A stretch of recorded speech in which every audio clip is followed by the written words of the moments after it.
Here we are again today, well actually tonight. Good looking Pete and Don. You won't be able to see him, he's in there. You alright, Don? Yeah.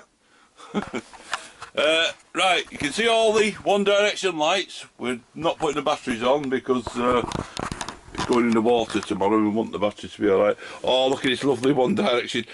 Don, you could have had this One Direction, but no, I need them next to me. So it's good night from good looking Pete. Good night from Don.